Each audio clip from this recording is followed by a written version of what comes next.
What is up, lads? How's it going? How are you getting on? And welcome back to the channel. We've had our break with the FA Cup games at the weekend, but I'm looking forward to having FPL back on Friday evening. We've lots to discuss with double game weeks, blank game weeks, and a potential use of the triple captainship this week. If you're new to the channel, please hit that subscribe button, give the video a like, and drop a comment below. In this video, we'll be looking at my Game Week 21 review, along with my Game Week 22 team selection. Let's get into it. Game Week 21 started with Kepa away at Anfield, with the hopes of a clean sheet for the Spaniard. It was a toss-up between him and Ward for the spot and goals, but I went with Kepa on the basis he had more chance of a double-digit return, and thankfully it paid off. He repaid the fate with a clean sheet and 2 bonus points for a 9-point return. The perfect start to the game week. With no players involved in the 3 o'clock games, our focus turned to the late kick-off with my Newcastle duo involved. I decided to give Almiron one more week in the hopes of a return, but he didn't, and I missed out on Mitoma's 10-point haul. Trippier continued his ridiculous form with a clean sheet and max bonus, even after picking up a yellow card. 20 points from 3 was a decent start to Saturday's game. Let's see how Sunday fared out. All eyes were on the Etihad to see Erling Haaland back to scoring ways with a hat-trick from the armband for a 34-point haul. It will be Cancelo's last outing for my team, as he's just made the move to Bayern in a shock loan move. Kevin De Bruyne came away with an assist,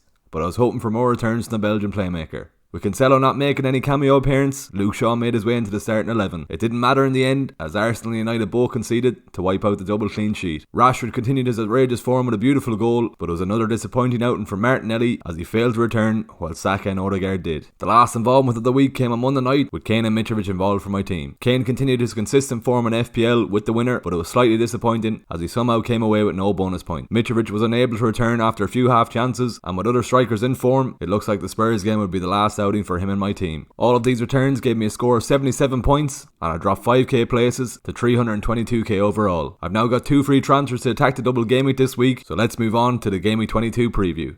Before we decide on what transfers we'll be making this week, here's a reminder of the teams that have a double game week over the next 2 game weeks. From these fixtures, United, Arsenal and City players should be the focus of your transfers, so this is what I'll be doing. Rashford, Bruno and Shaw should be the main targets from United, while Saka, Odegaard and Ben White should be your focus on Arsenal players. Haaland and KDB should be our main targets for City, and with Cancelo's move to Bayern, Nathan Ake looks to be the safest pick in defence if you want some City defensive cover.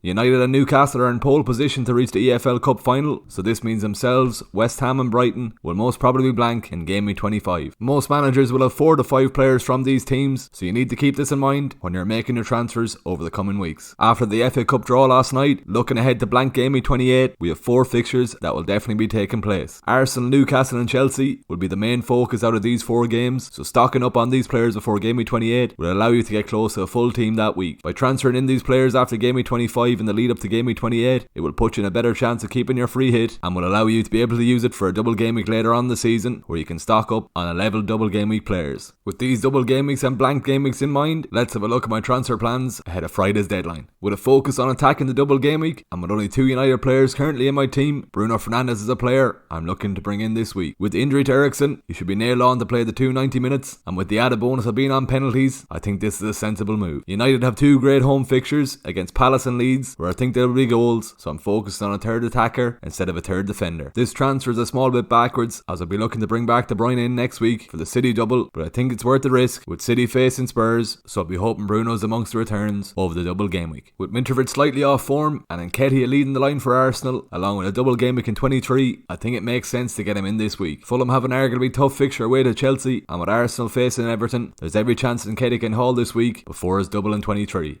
I was all set in bringing in Rodrigo this week for Almiron, but Mitoma is a man in form, playing with a team that is in form. Brighton have a lovely fixture at home to Bournemouth, which means Mitoma could get amongst the returns this week. I know I spoke about Brighton potentially blanking in Game Week 25, but I'm looking to attack their favourable fixtures before the blank game week in the hopes Mitoma returns over these games to make up for the blank game week. I prefer to have the points on board than the transfer saved. With my transfer plans out of the way, here's some tips you should be considering ahead of Friday evening's deadline. Rashford, Shaw and Bruno are the recommended double game week picks. I'd advise start planning your transfers around the blank game week 25. De Bruyne to Bruno will be a popular move this week. I'd advise on definitely holding your transfers until after the EFL Cup second legs. If you still have your triple captainship to play, this week is definitely a great week to play it. Don't forget, the deadline is at 6:30 on Friday. With Bruno, Nketiah and Mitoma potentially making their way into my team, here's how I'm likely to line up this week. Kepa in goals, Shaw, White and Trippier in defence, Martinelli, Rashford, Bruno and Mitoma in midfield, and Haaland, Kane and Nketiah up top. Looking at captaincy, Marcus Rashford is a prime candidate for the armband this week. Since the World Cup, he scored 10 times and assisted twice